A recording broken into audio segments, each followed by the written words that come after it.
What's up everyone, my name is Logan. And I'm Abby. And in this video, we are talking about hiking the Timberline Loop Trail. We're going to cover all the important information you need to know when planning your hike around the Timberline Loop Trail, including campsites, direction of travel, water sources, river crossings. We've hiked the trail 7 times between the two of us, so we've gathered a lot of knowledge. By the end of this video, you should be able to hike the Timberline Loop Trail yourself. Before we get into this video, I want to let you guys know we created a Google My Maps with helpful information about the Timberline Trail, such as water sources, campsites, and viewpoints. So if you want to check out this resource, you can head over to our article about the trail, and the map is in the article. The Timberline Loop Trail is one of our favorite backpacking trips. We typically do it every year. We keep coming back because it's just so nice. And it's located about an hour and a half from Portland and about 2.5 hours from Bend. It's about 40 miles around Mount Hood.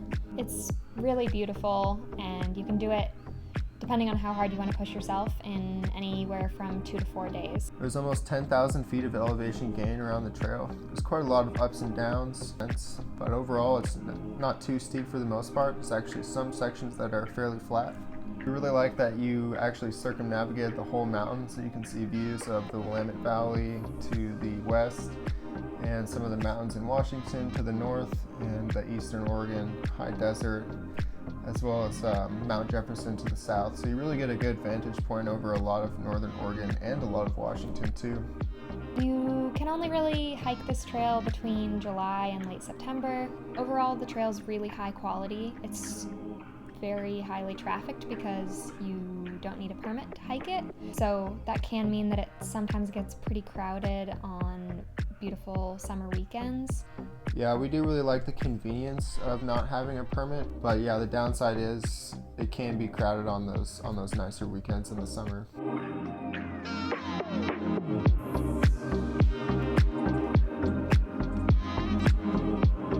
We're going to go through 4 steps to help people plan their trip around the Timberline Trail. Step 1 is choosing a starting point. So first things first, you have to decide where you're going to start and end the trail. Our preferred starting and ending point is Timberline Lodge. It's really close to Government Camp, just off the main highway. It's free to park there. It also feels quite secure. It's also a good starting point for planning out your campsites. The second option, I'd say, would be Cloud Cap. It's on the opposite side of the mountain. It is a little bit harder to access. It's definitely a further drive, but there are tons of trailheads where you could start and end from. The second step is choosing your campsites and your direction of travel. You can do this trail both clockwise and counterclockwise. Both ways are really great. People have differing opinions on which one is better. I kind of like clockwise a little bit better. Abby likes I prefer the counterclockwise direction. But in reality, they're both really nice, so you really can't go wrong choosing one way over the other. There are 3 main campsites around the Timberline Trail. The Sandy River Crossing near Ramona Falls, the Elk Cove campsites, and Newton Creek. So these 3 main campsites we found to be most reliable because there's a large number of sites. On a crowded weekend, even some of these larger groups of sites can fill up, but it still is the best chance at securing a site if it is crowded. So we typically aim for one of those 3 areas. Another reliable campsite is Cloud Cap. It's large, but it is a trailhead, so people do drive in, and there's a parking lot there. There's tap water and pit toilets as well, which if that's what you're looking for, that's a great option, but it's definitely not the backcountry experience we usually look for on a trip like this, so we generally don't stay there. There's also some really nice sites in Paradise Park on the western side of the mountain. These sites are above the tree line, which is really nice for getting great views. We sometimes have stayed here on our trips around the mountain, but it also makes for a really great overnight one-nighter from the Timberline Lodge or another trailhead. So keep that in mind if you're thinking about staying above the tree line, getting really nice views. You're going to want to go to Paradise Park.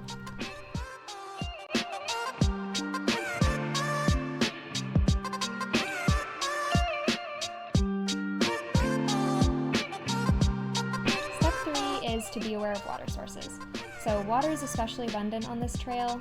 You pretty much never go more than a few miles without crossing a river or at least seeing a trickle.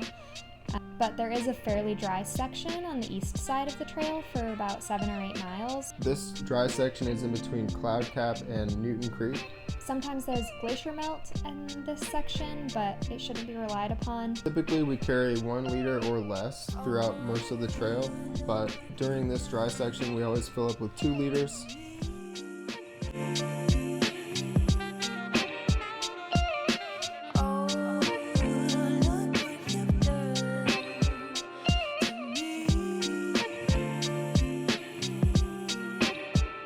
Step 4 is to be aware of river crossings. There are 4 main river crossings, and they can be intimidating. Each year is different. You'll just want to take the best route when you get to these crossings. You'll either want to just change into your river crossing shoes, or you can wear your hiking shoes and just get them wet. But a lot of the times there are logs that you can cross, or rocks that you can hop across, but depending on how comfortable you are with that, you might have to walk through the water. Something else to be aware of is what time of day you cross and what part of the season you're crossing during. Early in the summer, rivers can get really high, flashy, especially later in the day on a hot day. You could have a totally different stream than you had earlier that day. So try to cross in the mornings. The Elliott River crossing can sometimes be pretty scary. So Elliott River typically is the most intimidating crossing, but it's really because the sides of the river gully are very steep and unstable and rocky, and so you really just have to be careful getting down into the actual river crossing. But the river itself isn't anything too bad most of the time, and if you're ever uncomfortable, you can wait for somebody else on the trail to cross with them. So especially if you're doing this solo, it's definitely a good idea if you don't feel comfortable just waiting for somebody else to be there with you. It's always a good idea to cross with a buddy.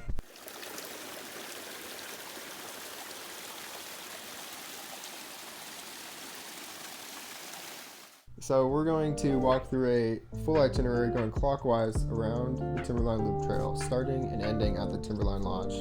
This is going to be a 3-night, 4-day itinerary, which is the way we recommend it for somebody just starting the trail. Like Logan said, this is his favorite way around the mountain, and we do suggest this for your first time. So the first day you'll start at the Timberline Lodge and you'll make your way to the Sandy River crossing, which is where you'll set up camp. The first part is fairly flat, and then you'll do a little bit of zigzags, switchbacks near Zigzag River, and then you'll climb a little bit up to Paradise Park, which we definitely recommend, which doesn't add much extra distance, but it does add a little bit of elevation. But it's totally worth it because the wildflowers in the meadows and the views up there are just incredible. So you can even spend a little bit of time just exploring Paradise Park before you make a big descent down into the Sandy River area. When you get to the Sandy River, you'll see a few sites before you make the crossing, but there's also a ton more sites on the other side. So, just explore around a little bit. On day 2, you're gonna wake up at the Sandy River and make your way to Elk Cove. Waking up at the Sandy River, you're gonna make your way to Ramona Falls, which is one of the most beautiful spots. Yeah, we usually find ourselves stopping for snacks or for breakfast at Ramona Falls, just because it is such a good break spot and the falls are so pretty. So from Ramona Falls, you'll take one of 2 directions to get up to Bald Mountain, which has some of the best views of Mount Hood along the entire trail, so we definitely recommend catching that viewpoint. Then you'll climb up a fairly significant climb up to a relatively flat section, which will ultimately lead you over to Elk Cove. This is my favorite campsite. There are a lot of campsites at Elk Cove. The ones that fill up right away are usually right around where the river crossing is and the trees there. So make sure you look around, especially on a crowded weekend. It might seem pretty full, but usually you can kind of find a spot a little bit away from the main section. So day 3, you'll start at Elk Cove and you'll head to Newton Creek. So in the morning, you'll have a relatively flat section from Elk Cove going towards Elliott River, which is the biggest river crossing. And at that point, you'll descend pretty far down into the river, and then you'll have to go way back up on the other side, up to Cloud Cap. After you make that crossing and you get to Cloud Cap, you can fill up water there. We actually recommend filling up water at Cloud Cap. There's a faucet. Before you head up another fairly big climb up to the highest point along the Timberline Loop Trail, which has great views of Eastern Oregon and of Mount Hood as well. Although this section is very exposed and water can be questionable up here, there's usually some glacier melt. From the very highest point, you'll then descend down towards Newton Creek, which is where you can fill up water again. So this is the driest section of the trail, about 7 or 8 miles from Cloud Cap to Newton Creek. There are quite a few campsites around Newton Creek. You shouldn't have too much of a problem finding a spot there. There's some really great spots. So day 4, wake up at Newton Creek, and from Newton Creek you're going to head back to Timberline Lodge. This is relatively flat and mellow through Mount Hood Meadows Ski Resort. It's really fun to see all the chairlifts, in the summer. Makes for a cool vibe, especially with the meadows and the wildflowers and some streams. There's also some really nice little waterfalls. So we really love this part of the trail. And then you'll make a couple more big ascents and descents, one of them crossing the White River, which is the last big crossing, before making your way back up to the Timberline Lodge, and finishing off with a really hard sandy hill climb, which can definitely be tough, given at the end of the trail you're really tired, but just push through that last sandy hill and then you can go grab a beer and a burger from Timberline Lodge or somewhere in Government Camp. Alright everyone, we're going to wrap this up with some final tips for hiking the Timberline Loop Trail. So tip number 1 is you definitely want a paper map. If you bring a digital map, that's awesome, but there's nothing more reliable than a paper map. So we'll include a link in the description for the map that we use. Yeah, we can usually get that at REI or another gear store. We do also suggest bringing a buff or a bandana. I have a bandana that I always bring, and it helps when it's hot. You can get it wet to keep you cool on your neck, or when it's dusty, you can put it over your face. The trail's not significantly dusty, but there are a couple of little sections where you might want it. We always love to go to Government Camp after we do the trail and get a burger and a beer. It's a little more affordable than Timberline Lodge, and we found that it just hits the spot every time after hiking for multiple days. Also, it's really helpful to car camp either before or after the trail at one of several campgrounds nearby. There's also some free camping around there, so there's some good options. It just makes it really convenient when you want to get an early start the next morning, or you don't want to drive, after hiking for the rest of the day. So if you can kind of plan to car camp nearby, it just really helps out with logistically planning. We hope you guys have a great time hiking the Timberline Loop Trail. Hopefully this video helped you get prepared. It's a really great trail. We definitely recommend you do it. And if you have any questions before you head out, let us know in the comments, but also let us know how it went, because we'd love to hear what you thought of the trail as well.